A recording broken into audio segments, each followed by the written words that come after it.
പനയോല ഗ്രന്ഥങ്ങളുടെ വിവരങ്ങൾ 1. വിരൽ രേഖയിൽ നിന്നോ പുരുഷൻ വലതുകൈ പെരുവിരൽ, സ്ത്രീ ഇടതുകൈ പെരുവിരൽ, അല്ലെങ്കിൽ ജാതകത്തിൽ നിന്നോ ഉദ്ദേശിക്കുന്ന വ്യക്തിയുടെ പേര്, മാതാപിതാക്കളുടെ പേര്. നടപ്പുകാലത്തെ ജോലി സംബന്ധിച്ച വിവരങ്ങൾ: സഹോദരന്മാർ, സഹോദരികൾ, കുട്ടികൾ, ഭർത്താവ്, ഭാര്യ കൂടാതെ 12 രാശി വീടുകളിൽ നിന്നുമുള്ള മുഖ്യമായ ഭാവി പ്രവചനങ്ങളുടെ ചുരുക്കം അടങ്ങിയിരിക്കുന്നു. താഴെ പറയുന്ന ഓരോ കാണ്ഡങ്ങളും എടുക്കുന്നതിന് മുമ്പ് മേൽപ്പറഞ്ഞ കാണ്ഡം എടുത്തിരിക്കേണ്ടത് അത്യാവശ്യമാണ്. 2. ധനഗണന, കുടുംബം, വിദ്യാഭ്യാസം മറ്റും സംസാര ചാതുര്യത്തെക്കുറിച്ച് പ്രവചിക്കുന്നു. 3.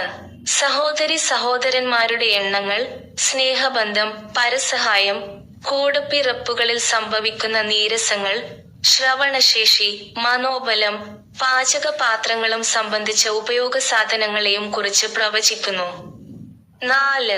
മാത, അമ്മ, വേനം, വാഹനം, മറ്റും ഭൂസ്വത്തുക്കളെക്കുറിച്ചും സന്തോഷകരമായ കാര്യങ്ങളെക്കുറിച്ചും പ്രവചിക്കുന്നു. 5. കുട്ടികളും അവരുടെ ജനനമരണ വിവരങ്ങളും, വന്ധ്യയ്ക്കു കാരണങ്ങളും ദത്തെടുക്കുന്നതും സന്താനഭാഗ്യത്തിനുള്ള മാർഗങ്ങളും മറ്റും കുട്ടികളുടെ ഭാവി ജീവിതത്തിനെക്കുറിച്ച് പ്രവചിക്കുന്നു. 6. രോഗം, പണമിടപാടുകളിലുള്ള വൈഷമ്യങ്ങൾ, ശത്രുക്കളെയും കോടതി വഴക്കുകളെയും തരണം ചെയ്യേണ്ട മാർഗങ്ങളെക്കുറിച്ച് പ്രവചിക്കുന്നു. 7.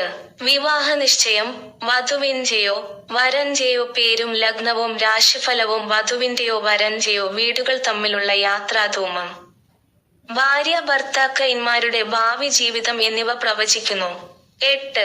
ദീർഘായുസ്സ്, അത്യാഹിതം, ജീവിതത്തിൽ നേരിടുന്ന അപായങ്ങൾ, ഇത് സംഭവിക്കുന്ന വയസ്സ്, കാലം, മാസം, ദിവസം, സമയം, നക്ഷത്രം, ലഗ്നം, മരണം സംഭവിക്കുന്ന സ്ഥലത്തിനെപ്പറ്റിയും പ്രവചിക്കുന്നു. 9. പിതാവിനെ, കുടുംബനാഥൻ സംബന്ധിച്ച പ്രവചനങ്ങൾ, സമ്പത്ത്, ദേവസ്ഥലങ്ങൾ, സൗഭാഗ്യങ്ങൾ, ഗുരുക്കന്മാരുടെയും ജ്ഞാനികളുടെയും ഉപദേശങ്ങൾ, അനുഗ്രഹങ്ങളെയും കുറിച്ച് പ്രവചിക്കുന്നു. 10. ഉദ്യോഗം, ജോലിയെയോ അല്ലെങ്കിൽ വ്യാപാരം, ഔദ്യോഗിക സ്ഥലമാറ്റങ്ങൾ, അതിൽ സംഭവിക്കുന്ന നന്മയെയും തിന്മയെയും കുറിച്ച് പ്രവചിക്കുന്നു. 11. വ്യാപാരത്തിൽ പുരോഗതി, രണ്ടാം വിവാഹം, ഇവയെക്കുറിച്ചും പ്രവചിക്കുന്നു. 12. പണച്ചിലവുകൾ, വിദേശയാത്ര, അടുത്ത ജന്മവും ആത്മാവ് മോക്ഷം അടയുന്നതിനെക്കുറിച്ചും പ്രവചിക്കുന്നു.